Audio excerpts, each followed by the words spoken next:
Что делать ребенку в городе летом? Гулять во дворе с друзьями или целый день сидеть дома у компьютера? Не шали. А можно за 2 недели стать звездой музыкального шоу.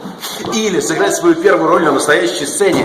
Или снять свой прикольный видеоролик. В мастерской Максима Леонидова летние каникулы пройдут интересно, потому что мастер имеет значение. Вы спокойно можете оставить своего ребенка на целый день. Утром оставляете нам ребенка, вечером получаете звезду.